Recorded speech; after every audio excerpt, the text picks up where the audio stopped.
Hola, soy Sebastián Salgado y te doy la bienvenida a Mundo Extra por Extra TV, nuestro resumen semanal de noticias donde te traemos los principales conflictos y acontecimientos que se están dando en nuestro planeta en este mismo momento. Y de la misma manera que iniciábamos la semana pasada, vinculado a lo que es el conflicto en la República Árabe Siria, esta semana tenemos que contarte que ha caído el gobierno del presidente Bashar al-Assad.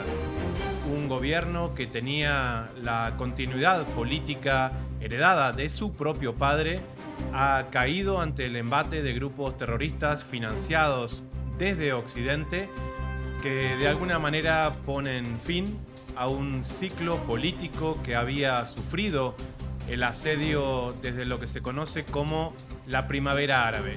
Aquel movimiento político financiado desde Occidente que inició en Túnez y que de alguna manera también puede haber tenido un final en Libia con la caída de Gaddafi, había intentado ficcionar una especie de guerra civil en Siria que nunca fue realidad, pero que sin embargo a través de una coalición de países entre los que hay que incluir a Turquía y al ente israelí, han logrado socavar de alguna manera lo que son las defensas militares, pero también del pueblo sirio que a través de las sanciones económicas han visto una dificultad muy grande en lo que son los propios procesos de cotidianeidad. De esta manera el presidente Bashar al-Assad se quedó sin una parte importante de lo que es el apoyo de una parte específica de su sociedad, por lo que era el respaldo político y militar de la Federación Rusa y de la República Islámica de Irán ya no fue suficiente para mantenerse en el gobierno.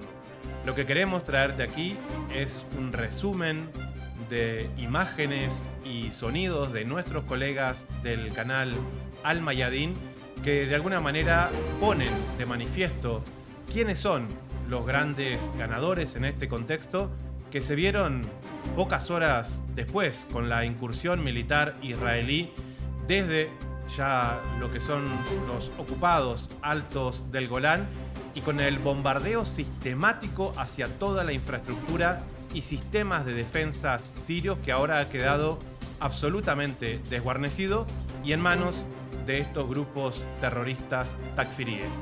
Te comparto algo de texto, imagen y sonido de nuestros colegas del canal Al Mayadin. Míralo acá.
때 수단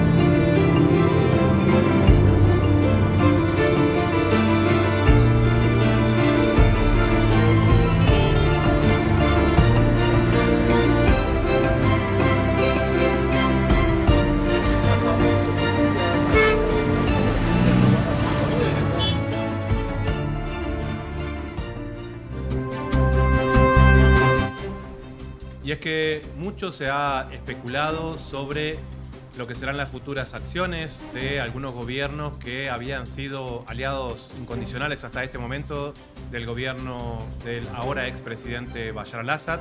Por un lado, la Federación Rusa, que tiene una base naval militar en ese país y que hasta ahora no ha sido agredida por los ataques israelíes, y que de alguna manera desde el año 2015 habían dado un apoyo militar indispensable para el enfrentamiento en contra de estos grupos terroristas. Y por el otro lado, lo que son los apoyos militares y de logística de la República Islámica de Irán, que también se habían hecho manifiestos. Recordemos el martirio de Qasem Soleimani, el principal comandante de las fuerzas de los guardianes de la revolución, que había sido uno de los estrategas que había mantenido de alguna manera el enfrentamiento constante en contra de estos grupos terroristas takfiríes, y que su martirio fue parte de la respuesta occidental por lo que es el financiamiento de estos grupos encargados de intentar desestabilizar al gobierno de la República Árabe Siria. En todo este contexto, quien habló durante esta semana es el líder de la República Islámica, el ayatolá Seyed Ali Khamenei, quien dio su punto de vista como máximo líder político también del país persa sobre lo que son las perspectivas presentes y futuras y el vínculo de la República Islámica con el país árabe. Te comparto el informe de mi colega de Hispan TV, Samanek Kachoui, desde Teherán, la capital de la República Islámica de Irán. Míralo acá.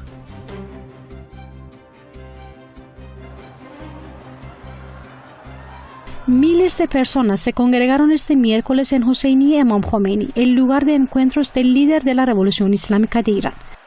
Se trata de su primer discurso tras la caída del gobierno de Siria el domingo. عامل اصلی، توطئه‌گر اصلی، نقشه‌کش اصلی، اتاق فرمان اصلی در آمریکا و رژیم صهیونیستی است.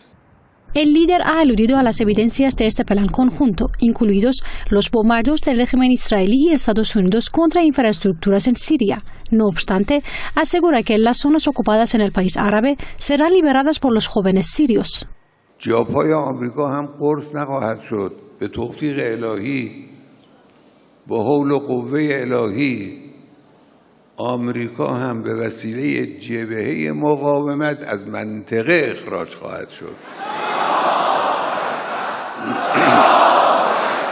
El líder de Irán afirma que la resistencia tiene sus raíces en los pueblos y se define como hacer frente ante la arrogancia de Estados Unidos y sistemas hegemónicos.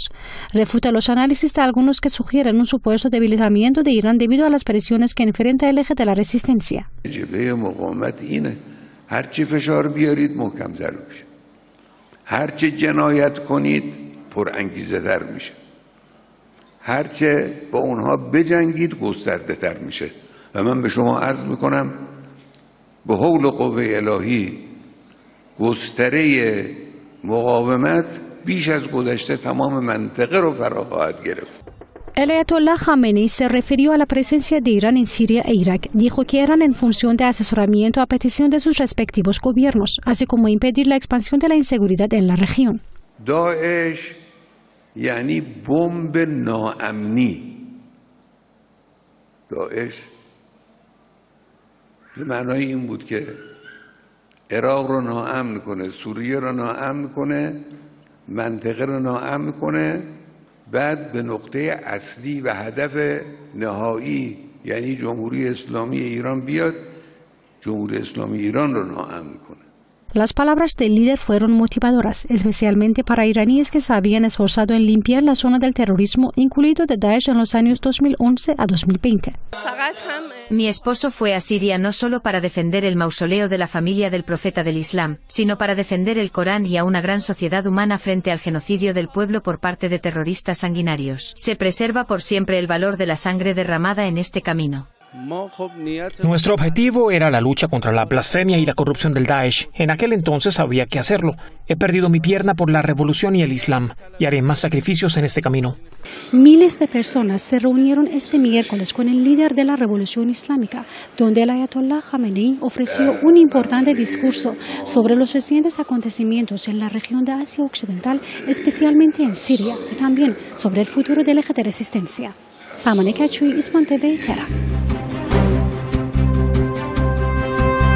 Recordarás que justamente lo que fue el inicio de esta última etapa del asedio contra Siria, que inició tomando la gran ciudad de Alepo, que continuó por Hama, después por Homs, hasta llegar a su capital Damasco, fue 24 horas después de lo que fue un alto el fuego entre las fuerzas de resistencia del Líbano y el ente sionista israelí, lo cual demuestra a las claras cuál es, de alguna manera, el vínculo militar entre estos grupos e Israel. Pero en donde no se han respetado ningún tipo de acuerdos de alto el fuego es en este asedio y genocidio sistemático de Israel contra el pueblo palestino desde hace más de 75 años, pero sobre todo después del 7 de octubre del 2023 sobre la Franja de Gaza. Y en ese sentido es importante recordar que en este mismo momento que estamos hablando, las fuerzas israelíes, además de seguir asediando y bombardeando posiciones en Siria sin ningún tipo de defensa, también siguen bombardeando a la población civil palestina. Ya son más de 50.000 muertos, la mayoría de ellos mujeres y niños, y esto en el que fue intentado detener desde las Naciones Unidas pidiendo un alto el fuego, en el que la República Argentina fue a través de su Cancillería, bajo la figura del canciller Wertheim, uno de los pocos países del mundo que estuvo en contra de un alto el fuego por parte de Israel contra la población civil palestina. Evidencia la naturaleza de estos ataques. Por eso queremos compartir con vos un nuevo informe sobre lo que está pasando en este mismo momento, pero sobre todo en los últimos 7 días en la Franja de Gaza. Míralo acá.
Apenas unas horas después de que la Asamblea General de la Organización de las Naciones Unidas instara un alto al fuego inmediato en la Franja de Gaza, el régimen de Israel lanzó múltiples ataques aéreos contra varias zonas del enclave palestino.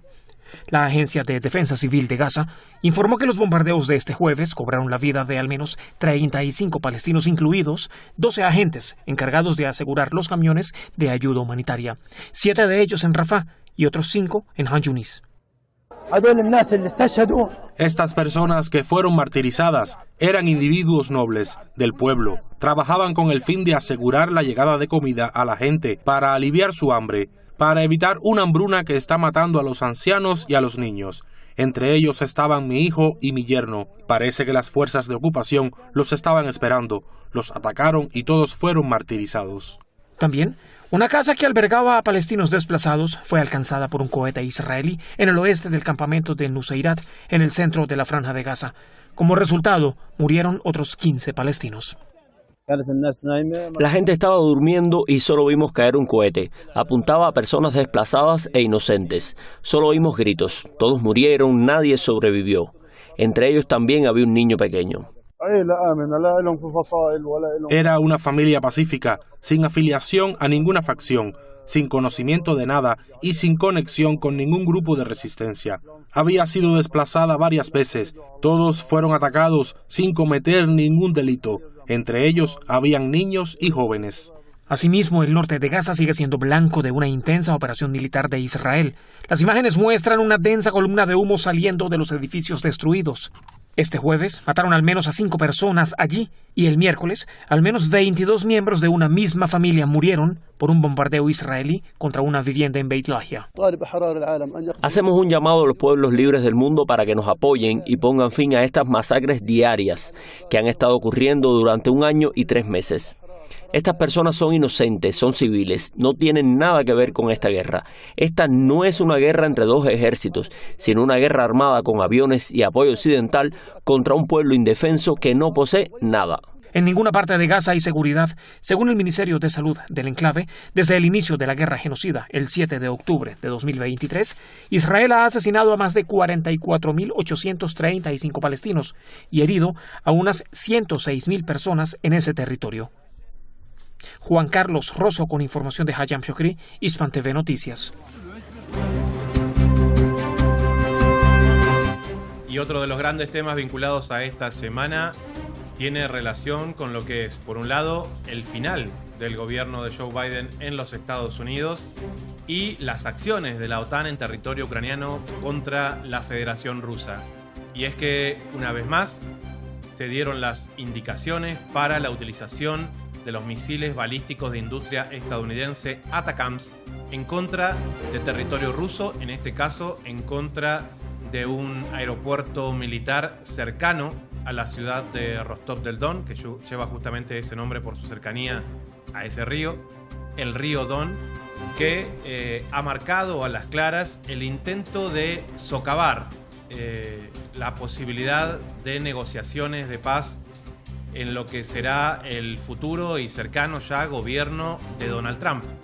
El presidente Biden intenta generar la reacción de Moscú contra esta serie de acciones que ya no solamente van en contra de las posiciones que han vuelto a ser parte del territorio de la Federación Rusa, como son básicamente en el Donbass, Lugansk, Donetsk, también Jersón y Zaporozhye, como también Crimea, pero eso ya desde el año 2014, sino que se están atacando a población civil rusa, como se hizo en Kursk, pero ahora a través de misiles balísticos, por lo que el gobierno de la Federación Rusa también tiene protocolos que puede aplicar en este contexto, ya que el riesgo de un ataque nuclear es real.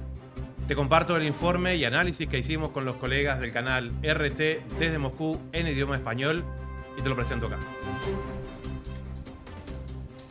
El Ministerio de Defensa de Rusia informa que el régimen de Kiev atacó la base aérea de Taganrog en la provincia de Rostov utilizando 6 misiles balísticos ATACMS de fabricación estadounidense. 2 proyectiles fueron interceptados, mientras que los demás fueron desviados por medios de guerra electrónica. Entre el personal se registran heridos, también hubo daños menores en 2 edificios, así como en vehículos militares y civiles. Desde el ministerio advirtieron de que esta agresión no quedará sin respuesta. Mientras, Vladimir Putin y el primer ministro de Hungría abordaron la situación en Ucrania en una conversación telefónica. Víktor Orbán expresó su interés en ayudar a encontrar vías para una resolución política y diplomática de la crisis, aprovechando sus contactos con líderes occidentales. Por su parte, el presidente ruso señaló la postura destructiva de Kiev, que continúa excluyendo la posibilidad de una solución pacífica. En paralelo, el primer ministro eslovaco Robert Fico, durante una visita a Brasil, afirmó que Occidente arrastró a Ucrania a la guerra y ahora podría traicionarlo. Sobre este tema conversamos ahora mismo en directo con el analista geopolítico y docente de la Facultad de Periodismo de la Universidad de La Plata, Sebastián del Salgado. Sebastián, ¿qué tal? Gracias por atendernos. Vamos a comenzar. Primera pregunta. Tenemos otra vez un ataque de Ucrania con misiles estadounidenses de largo alcance contra territorio ruso. Esto pese a las advertencias hechas por Moscú de una respuesta contundente para Kiev y también para sus aliados. Por eso, lo que nos interesa es saber, según tu parecer, qué es lo que busca Kiev con este comportamiento mientras en el campo de batalla continúa sufriendo derrotas. Hola, Galo, gusto en saludarte a vos y a la audiencia de RT en español. Evidentemente estamos ante una nueva ofensiva en esta etapa final del gobierno de Biden, que como ustedes saben se supo en los últimos días que ha firmado una especie de acuerdo secreto en las últimas semanas para intentar socavar y dejarle al presidente Trump una especie de mapa de ruta que condicione sus acciones en búsqueda de un proceso de paz en Ucrania. Y en ese sentido, nuevamente, la utilización de los misiles ATACMS, que son muy superiores a los anteriormente suministrados por los Estados Unidos, como fueron los HIMARS y los Javelin, en este caso de superficie-superficie, con un alcance de hasta 300 kilómetros, con posibilidad de portar cabezas nucleares, aunque no lo han utilizado hasta este momento, evidencia una postura por parte del gobierno de los Estados Unidos en la continuidad de la utilización del espacio geográfico ucraniano para llevar adelante los proyectos de la OTAN. Hemos visto la respuesta contundente anteriormente por parte de Moscú con el misil Oreshnik, que tiene 10 veces la capacidad de alcance de estos misiles ATACMS que los Estados Unidos de la empresa Lockheed Martin está utilizando, y pareciera que hasta ahora no han entendido el mensaje. Una pregunta más. ¿Qué te parece? ¿Qué posibilidades reales existen para un alto el fuego y para las conversaciones de paz, teniendo en cuenta el contexto actual y las declaraciones que están haciendo figuras políticas, bueno, como Donald Trump, sobre la posibilidad de resolución del conflicto? Las posibilidades sí existen, están sobre la mesa. Moscú no va a caer en las provocaciones de esta etapa final del gobierno de Joe Biden, y en ese sentido van a tratar de generar la mayor cantidad de acciones posibles, como lo dijo Putin también en las últimas horas, que con la utilización de los misiles balísticos no intercontinentales Oreshnik no hace falta proyectar la utilización de armamento nuclear. Y en ese sentido condicionan lógicamente la expansión del conflicto, lo que abre una posibilidad nueva, viendo de manera efectiva que va a ser una de las prioridades una vez que asuma en la Casa Blanca el presidente Donald Trump. Agradecemos a los colegas del canal RT desde Moscú, en la capital de la Federación Rusa, y al mismo tiempo nos solidarizamos con ellos, ya que en el listado anual de la UNESCO en las Naciones Unidas sobre los ataques, agresiones e incluso asesinatos de periodistas y comunicadores, se ha excluido deliberadamente a nuestros colegas rusos, y por eso el presidente de la Unión de Periodistas de Rusia, Vladimir Solovyov, y el presidente de la Unión de Periodistas de Moscú, Pavel Gusev, se dirigieron a la directora general de la UNESCO, la señora Audrey Azoulay, con una carta evidenciando esta situación, por lo que nos solidarizamos y denunciamos desde aquí esta exclusión arbitraria que poco tiene que ver con la libertad de expresión en el mundo. Y en ese sentido también tengo que contarte que, vinculado a lo que fueron las agresiones que acabamos de compartir con vos contra el territorio de la Federación Rusa con los misiles balísticos ATACMS, la respuesta del Kremlin, de Moscú, no se hizo esperar. Te comparto lo que es actualmente la situación de esta respuesta militar a lo que fueron las agresiones estadounidenses desde territorio ucraniano. Míralo acá. El Ministerio de Defensa de Rusia confirma un bombardeo masivo contra Ucrania en represalia por el reciente ataque con misiles estadounidenses ATACMS contra la ciudad de Taganrog. Destacan que todos los objetivos han sido alcanzados. Los ataques fueron realizados con armas de alta precisión. Las instalaciones bombardeadas garantizaban el funcionamiento del complejo militar industrial. Por la mañana, en toda Ucrania sonó la alarma aérea. Se reportaron explosiones en varias regiones, incluyendo la capital y provincias occidentales cercanas a Polonia.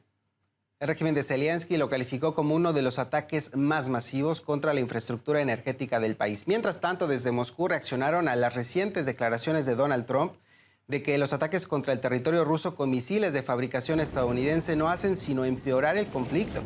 El secretario de prensa del presidente ruso Dmitry Peskov dijo que estas afirmaciones coinciden con la postura del Kremlin. Asimismo, constató que Rusia no necesita una tregua, sino una paz duradera. Hemos dicho repetidamente que una tregua en sí misma no es lo que queremos. Queremos una paz que vendrá después de que se cumplan nuestras condiciones y se logren todos los objetivos que nos hemos fijado. Y volvemos a nuestro continente, a América Latina, a Sudamérica y más precisamente a la República Bolivariana de Venezuela, en donde se acerca lo que es el proceso de inicio del segundo mandato de Nicolás Maduro después de la victoria del 28 de julio pasado en las elecciones presidenciales, pero que no están siendo reconocidas por algunas potencias occidentales que incluyen a los Estados Unidos y también a la Unión Europea. Por eso, quien había sido el candidato que fue derrotado en el proceso electoral, el señor Edmundo González Urrutia, está amenazando con que él asumirá la presidencia de Venezuela de una manera similar a la que la hizo anteriormente otro personaje que se reconocía a sí mismo presidente de ese país, como lo fue el señor Guaidó. Por eso quiero compartir con vos lo que fue la contundente respuesta del presidente Nicolás Maduro, que da algunos detalles en lo que había sido aquel encuentro confidencial en el momento en que el señor González Urrutia pidió dejar el país, renunciando a lo que serían cualquier tipo de reclamos vinculado al pasado proceso electoral del 28 de julio. Te comparto lo que fueron las palabras en estas últimas horas del presidente Nicolás Maduro. Míralo acá. Ustedes vieron cómo el viejito salió lleno de miedo, con pánico. Mira, yo lo tengo grabado, pero no he querido sacar la grabación. El viejito rogando irse del país. Estaba, no puedo decir la palabra, es muy grosera y vulgar. Estaba chorreadito, chorreado, pero temblaba. Cuando llegó al aeropuerto y vio el avión, pegó una carrera que dejó a la esposa tirada, pues. Y después, cierren la puerta, vamos a salir. Dejó la raya amarilla de la estela. Y ahora entonces llama a que haya una guerra en Venezuela. Viejito, viejito, cuidado con lo que dices desde allá, que tiene consecuencias graves, ¿oyó? Cuidado con tus palabras, no te equivoques con el pueblo de Venezuela. Venezuela no va a haber guerra, viejito. Lo que me provoca decirte, viejito.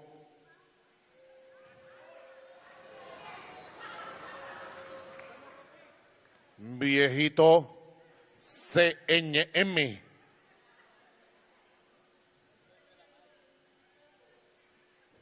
No juegues con candela. Respeta a Venezuela. Estás violando el acuerdo que firmaste. Estás violando el derecho de asilo de España.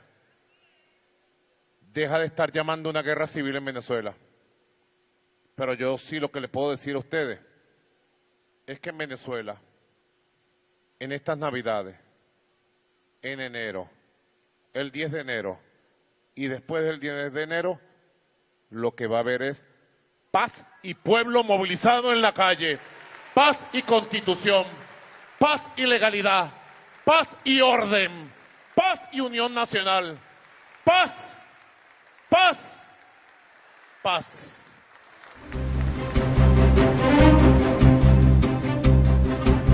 Y continuando en nuestra región, regresando a la República Argentina, en los últimos días se cumplió un año de gobierno de Javier Milei al frente de la Casa Rosada, lo que ha generado una serie de respuestas políticas, por un lado a lo que fue ese discurso más vinculado a la ciencia ficción que a la realidad social de la República Argentina, pero que al mismo tiempo evidencian 365 días de represión contra los jubilados, de un asedio contra las pequeñas y medianas empresas, un asedio contra los pequeños productores, contra el salario de la mayoría de los trabajadores de los dos sectores, tanto públicos como privados, y que hemos podido condensar en este pequeño resumen que hicimos para la cadena Hispan TV desde la ciudad de Buenos Aires, donde se realiza este pequeño raconto, sobre todo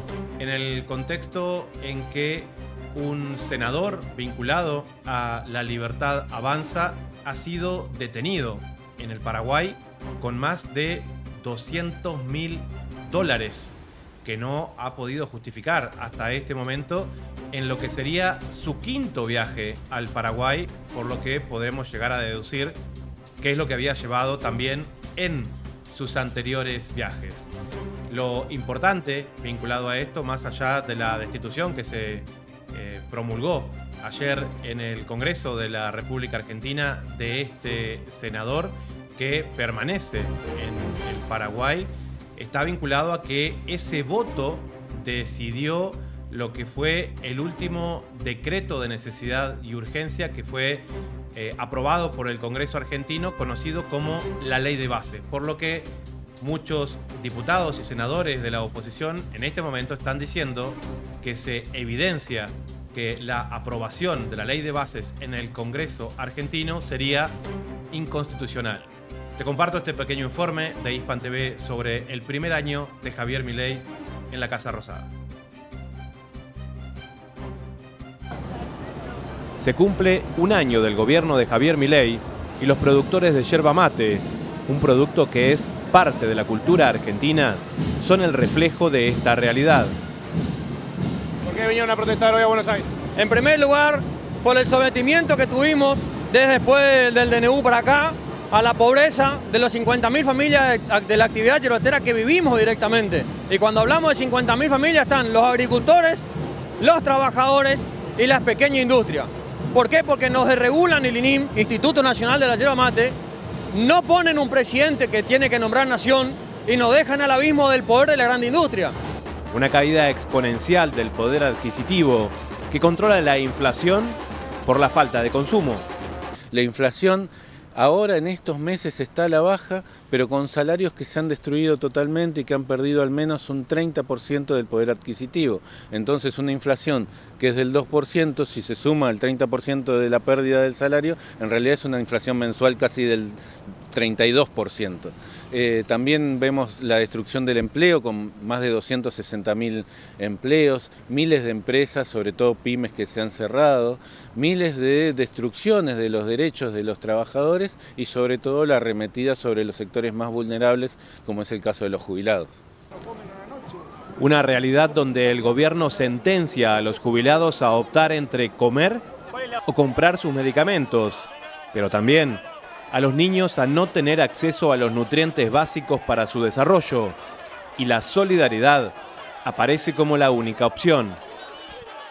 No están para reprimir al pueblo, menos aún a los ancianos y jubilados. No solamente con nuestros jubilados, sino con esta gente que no puede llegar a fin de mes, hay niños que no pueden llegar a comer, incluso no están pudiendo llegar, está terrible la situación. Hacia esto nosotros nos solidarizamos y trajimos, ¿no?, nuestra verdura directamente de la quinta, lo que producimos. Como verán, hay muchísima gente y estamos acá con nuestra verdura directamente del campo, porque este es el verdadero campo que alimenta. En este contexto, el gobierno de Milei preparó su video promocional de ficción sobre una realidad que solo beneficia a las corporaciones y los intereses extranjeros. Los narcos y criminales. Bueno, Argentina ha perdido total soberanía sobre su territorio, total soberanía sobre su política exterior. Hoy por hoy es un apéndice tanto de Estados Unidos como de Israel y de los sectores más reaccionarios del mundo. Sebastián Salgado, Hispan TV, Buenos Aires.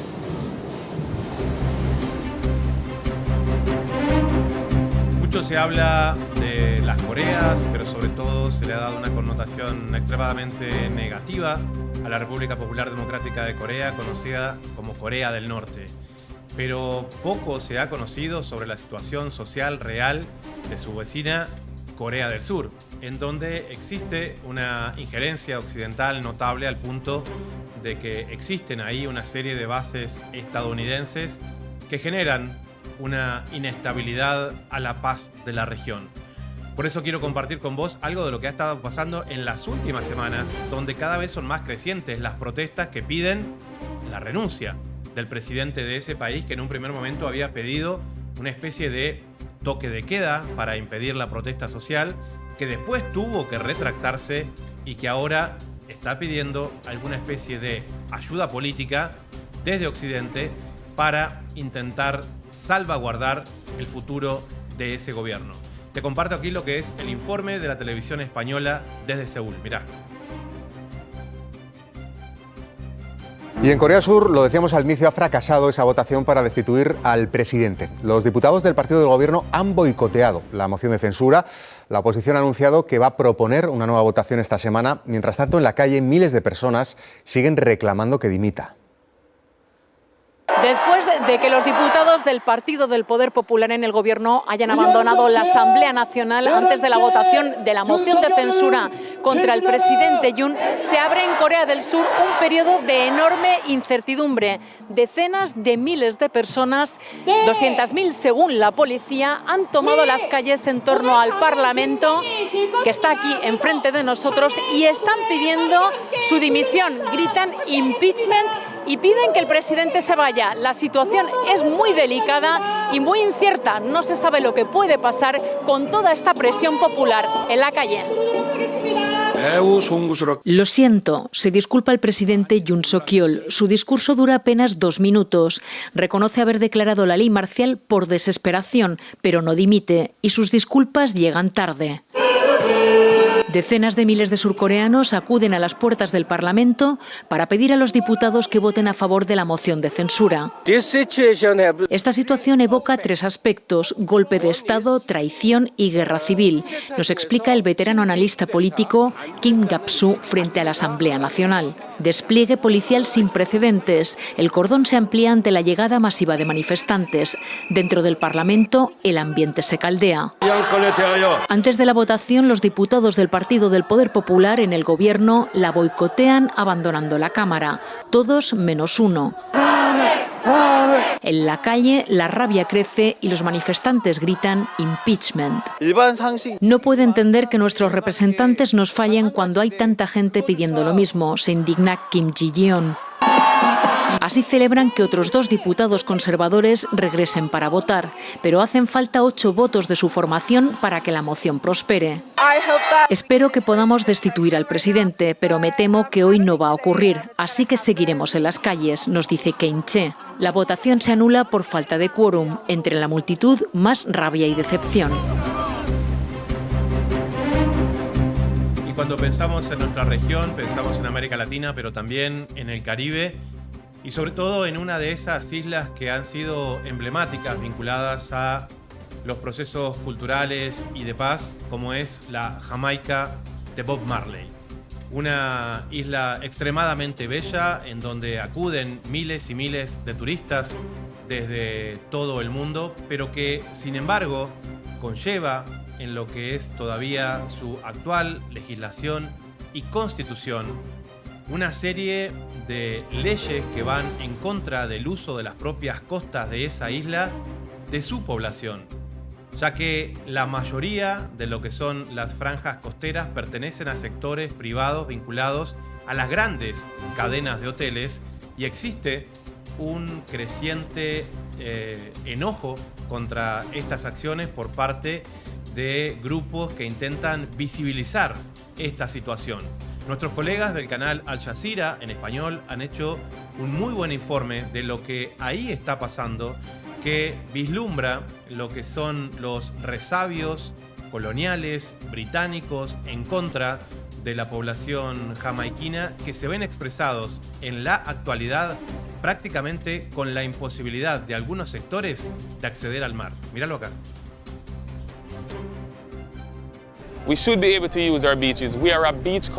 Los jamaiquinos ya no pueden acceder a sus propias playas.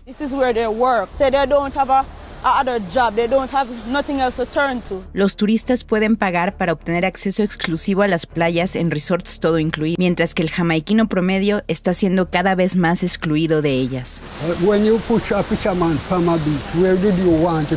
Varios jamaiquinos se están organizando para abolir las leyes de tierras de la época colonial que aún les impactan hoy en día. Jamaican came into emancipation landless and homeless, and that problem have not changed in Jamaica. Y están presentando demandas contra empresas por cortarles el acceso a las playas. We also will not stop until the entire Jamaican public is able to access the beach freely. Esto es Steertown, una comunidad pesquera histórica en la costa norte de Jamaica. Los residentes locales dependían de la playa para su sustento, pero en 2020, 2 empresas compraron el terreno por donde pasan los senderos que llevan a la playa Mameme Bay. Discrimination, apartheid thing, we're tired of that. That must end. Los propietarios construyeron un muro de cemento a lo largo de la propiedad, efectivamente privando el acceso costero a la comunidad de alrededor. Norris Arscott, un pescador de toda la vida, vive en la colina en una de estas comunidades. Tanto su padre como su abuelo trabajaron como pescadores en la misma playa que él trabajó. All right. That's the hotel there, and the beach is just right beside the hotel there. It doesn't take me more than like 8-10 minutes from here to the beach. Now they push you off there.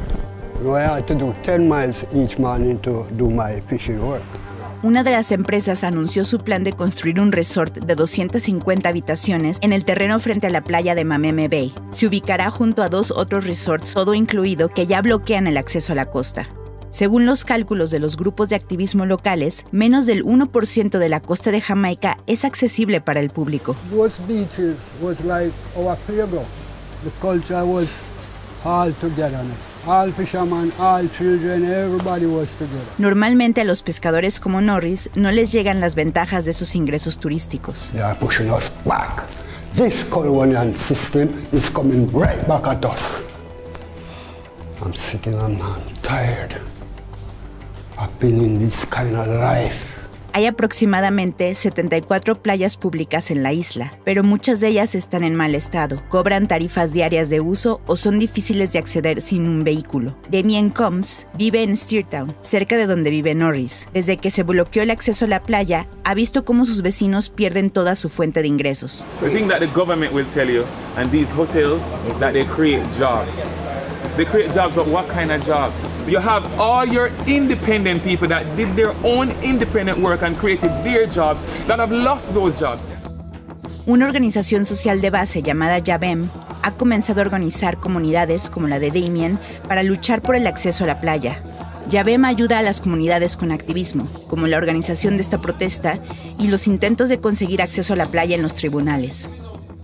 Jamaica ganó la independencia del Reino Unido en 1962, pero muchas leyes de la época colonial permanecen intactas, entre ellas una llamada Ley de Control de Playas de 1956. La ley indica que la corona británica posee todos los derechos sobre la costa y que el público no tiene ningún derecho inherente para acceder a ella. Mientras la monarquía ya no gobierna, esta ley es aún la principal política de acceso a las playas en la isla.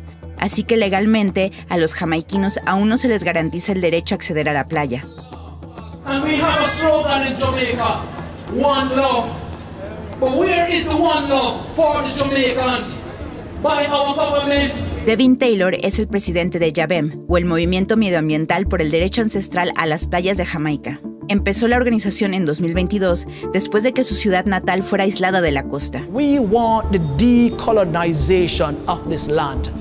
And all these colonial era laws must go. They no longer represent the ideals of the descendants of enslaved Africans. Los jamaiquinos negros todavía enfrentan desigualdades sistémicas arraigadas en el colonialismo británico. Jamaica era un centro del comercio de esclavos en el Caribe. El gobierno británico concedió la emancipación a las personas africanas esclavizadas en 1938, pero no recibieron ninguna compensación ni tierras. En cambio, fueron los dueños de las personas esclavizadas a quienes se les proporcionaron compensaciones por su pérdida económica. Los derechos de voto estaban originalmente vinculados a la propiedad, por lo que los jamaiquinos sin tierras no pudieron votar hasta 1944. Se estima que el casi 20% de la población todavía vive en asentamientos extraoficiales sin títulos de propiedad. The moneyed class buy all the properties along the coastline.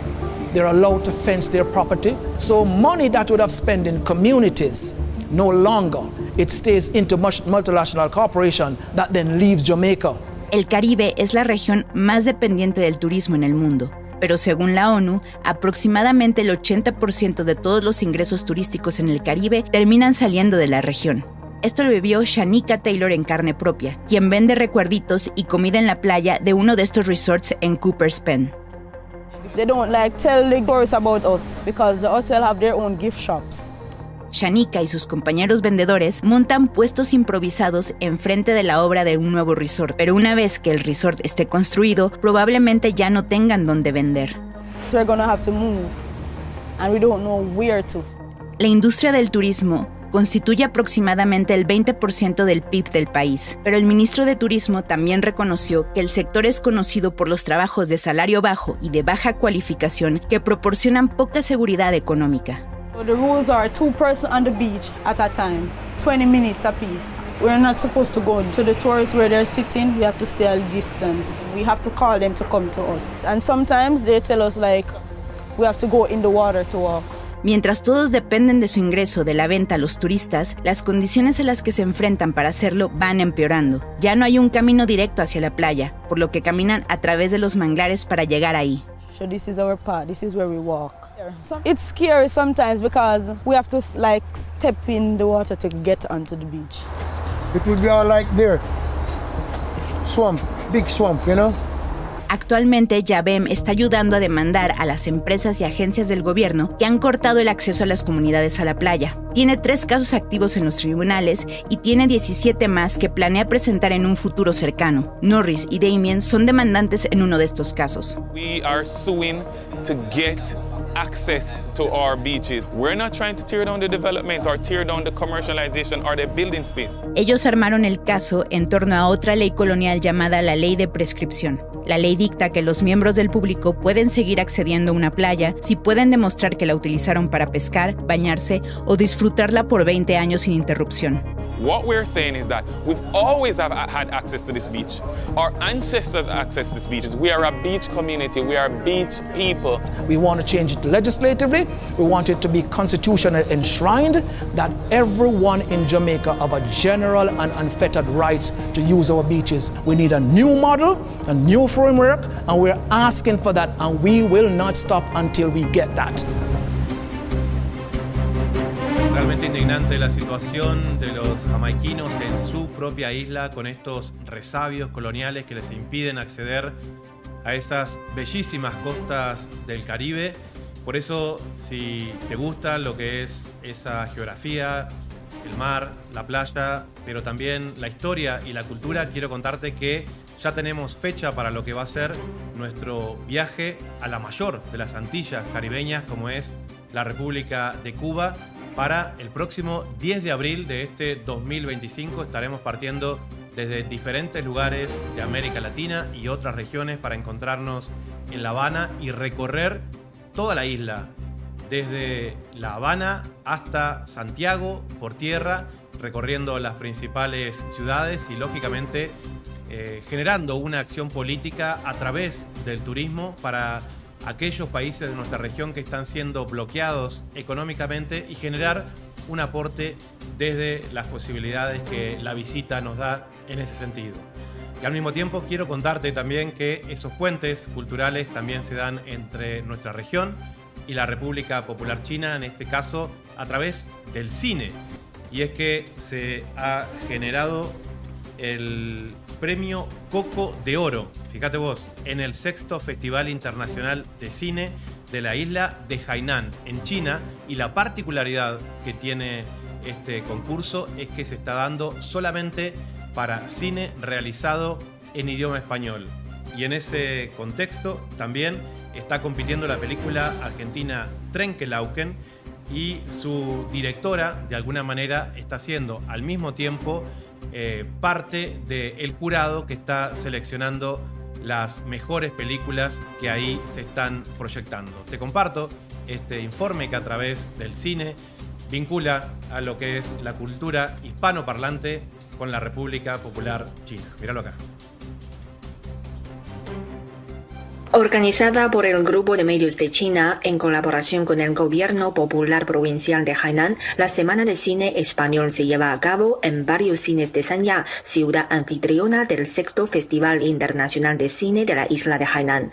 La inauguración, celebrada el 6 de diciembre, contó con la presencia de Wang Lu, directora del Centro de Programación de Cine, Drama y Documentales de CMG, Juan José Herrera, consejero cultural de la Embajada de España en China, y el representante del Gobierno Provincial de Hainan, entre otros. El cine siempre tiene influencias diferentes, aunque la lengua sea el español, pero muestran puntos de vista de otros continentes, de culturas que están unidas pero que también son distintas, y toda esa riqueza es lo que nos une al mundo hispánico, y por tanto que podamos disfrutar de ese cine en español en Sanya me parece un portento, me parece un privilegio. La programación incluye una selección diversa que abarca diferentes épocas y géneros, desde clásicos como Carmen hasta éxitos contemporáneos como Contratiempo, lo que ha despertado gran interés entre los cinéfilos locales. El Festival de Cine está promoviendo el cine español. Me gusta tener más oportunidades para disfrutar de estas obras. No elegí esta película por ser española, pero sin duda mi interés por otras películas de España crecerá después de ver esta obra. En los últimos años, los espectadores chinos prestan cada vez más atención por el cine español debido al prestigio conseguido por sus películas tras cosechar numerosos galardones a nivel internacional. El público chino ya no está limitado a ver las películas de directores de renombre internacional, sino están accesibles a más obras bien producidas a través de la plataforma del Festival de Cine. No hay duda de que a través de la Semana del Cine Español, el interés por sí mismo seguirá creciendo y los intercambios culturales entre China y España seguirán fortaleciéndose. Liu, CGTN en español, Sanya, provincia de Hainan.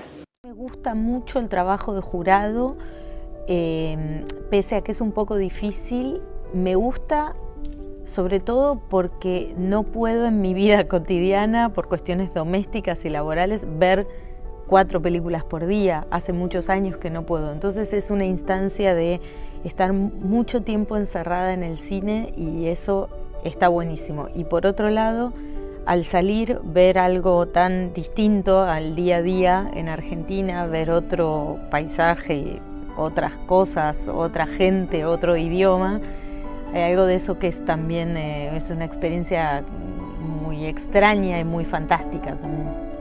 Estos son unos pósters, carteles que encuentro en otro cine de proyección, porque sinceramente quería preguntarte, al ver estos 5 pósters, ¿qué piensas? Porque en la lista de nominados que encontramos 5 películas hispanohablantes que competirán por los premios de Coco. Y esta vez usted es jurado.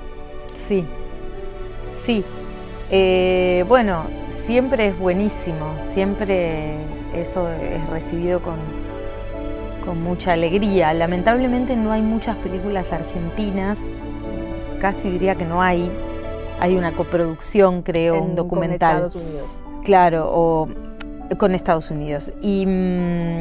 Y extrañé un poco eso, no porque venga acá a defender, ni siquiera para que esté dentro de la competencia, sino en la programación, porque justo el cine argentino, que produce constantemente películas que me parece que son interesantes.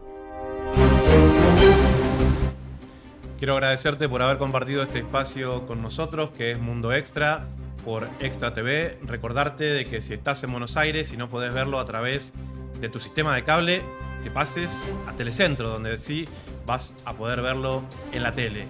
Igualmente, quiero recordarte que parte de nuestros análisis que hacemos durante la semana podrás verlo en la plataforma de YouTube de Data Urgente, donde ahí tenemos los mejores analistas del mundo en nuestro idioma que están compartiendo en dataurgente.com y en nuestro canal de YouTube y todas las redes los análisis en tiempo real. Y al mismo tiempo, recordarte una vez más que en este proyecto de realizar turismo político a Cuba en el mes de abril de este 2025 que está a punto de iniciar, lo hacemos a través de la agencia de viajes Ogiono, que sumándote a través del Instagram que verás al fin de esta emisión, vamos a poder darte toda la información que requieras. Te invito a que volvamos a encontrarnos la próxima semana aquí en Mundo Extra por Extra TV.